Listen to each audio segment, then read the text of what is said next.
اکبر رضی اللہ تعالیٰ نے کلمہ پڑھ لیا. اب اس وقت کلمہ پڑھنے کا معنی تکالیف کو دعوت دینا، مصائب کو دعوت دینا، دکھ و درد کے سامنے کھڑا ہونا ہے. آج اسلام کا نام لینا بہت آسان ہے. یہ صدیق اکبر کی محنت ہے، صحابہ کرام کی محنت ہے، نبوت کی قربانیاں ہیں.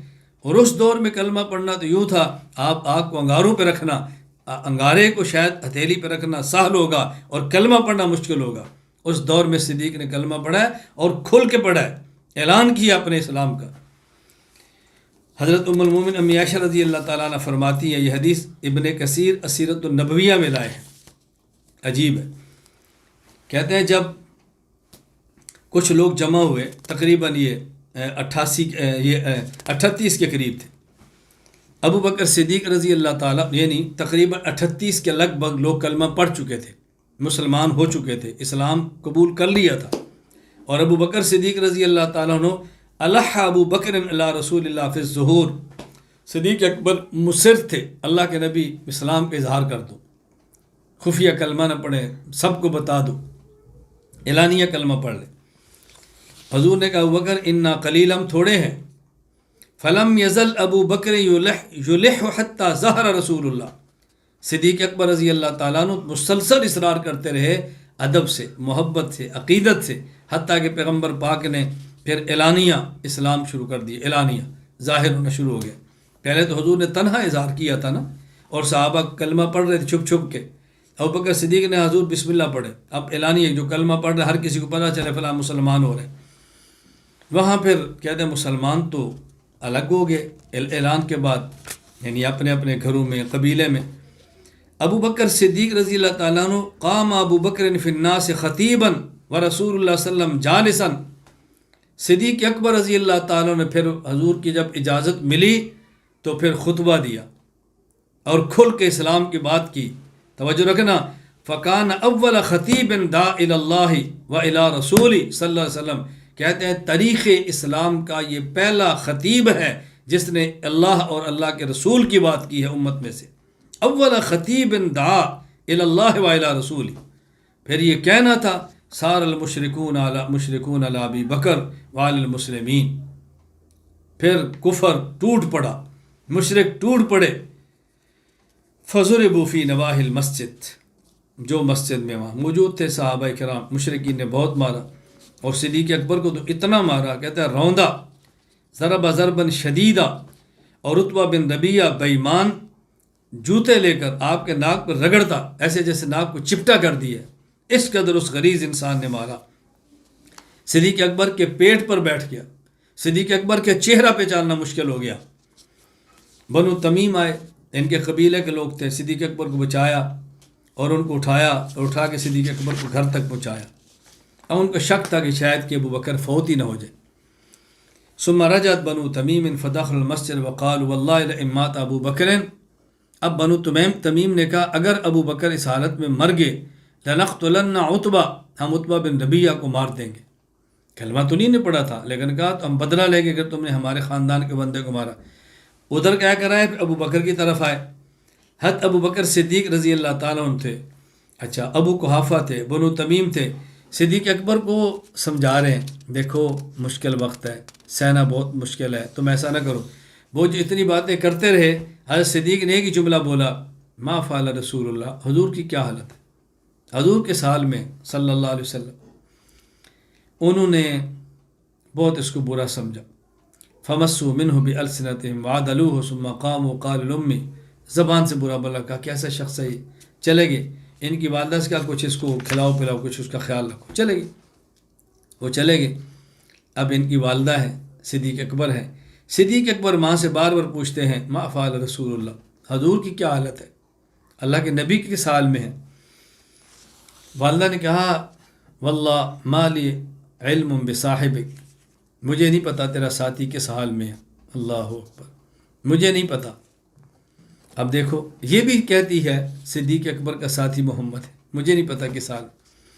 صدیق اکبر نے کہا تم جاؤ خطاب کی بیٹی ام جمیل کے پاس جاؤ، ان سے پوچھو. یہ وہاں گئی، ان سے پوچھا تو جو ماحول بہت خوف کا تھا، انہوں نے کہا میں نہیں جانتی محمد اور تیرے بیٹے کو، میں جانتی نہیں ہوں. پھر کہ اگر کہو تو میں تمہارے ساتھ چلتی ہوں، بات ٹال دی، میں جا کے سمجھاتی ہوں. آئیں ابو بکر صدیق بعد ام جمیل، اور انہوں نے چیخ کر کہا ان لوگوں نے تجھے مارا ہے، یہ فاسق ہے، کافر ہے، بے ایمان ہے، بڑی زیادتی کی ہے، اللہ ان سے بدلہ لے گا۔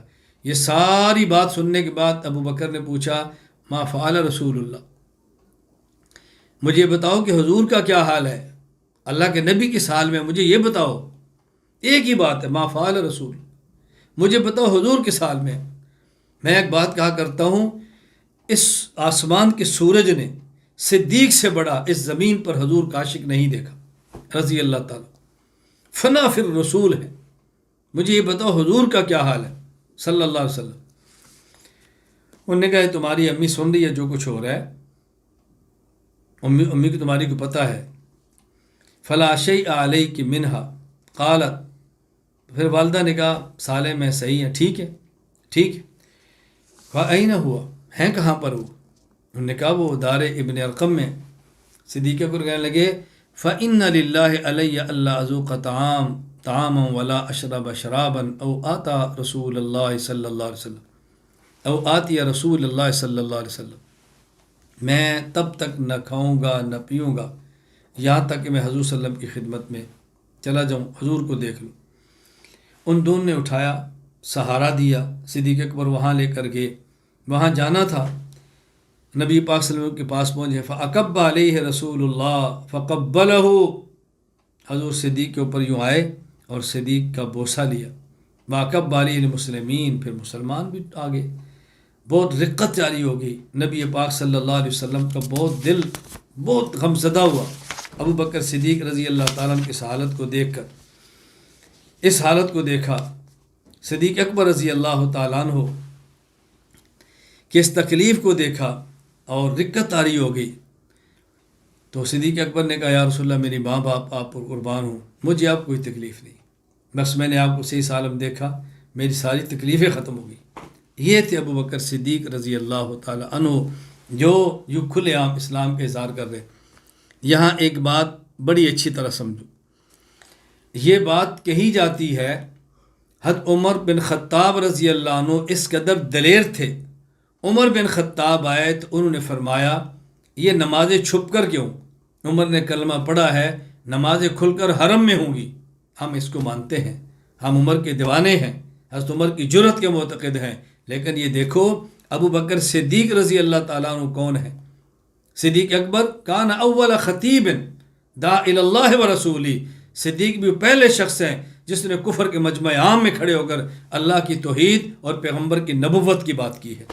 میں اگر یہ کہوں تو بے جانی ہوں گا کہ حضرت عمر بن خطاب اگر ابن ارقم کے دار ارقم کے گھر سے اعلانیہ مسجد میں نماز کو لانے والے ہیں، تو ابو بکر ایک مخفی دعوت کو اعلانیہ حرم میں بیان کرنے والے ہیں، ابو بکر صدیق رضی اللہ عنہ، اور دونوں ہمارے سر کے تاج ہیں، دونوں کا اپنا اپنا مزاج ہے، دونوں کا اپنا اپنا مقام ہے۔ محرم کے موقع پر وہاں بھی ہم تفصیل سے بات کریں گے انشاءاللہ۔ حضرت صدیق اکبر کی اس تکلیف اور مشقت کے باوجود دعوت اسلام کا نتیجہ کیا تھا؟ عشرہ مبشرہ میں سے 5 صحابی حضرت عثمان، طلحہ بن عبید اللہ، زبیر بن عوام، سعد بن ابی وقاص، عبد الرحمن بن عوف صدیق اکبر کی دعوت پر کلمہ پڑھ کے مسلمان ہوئے، عثمان بن مظعون، ابو عبیدہ بن جراح، سلمہ بن عبد الاسد، ارقم بن ابی ارقم، یہ صدیق اکبر کی دعوت پر آئے۔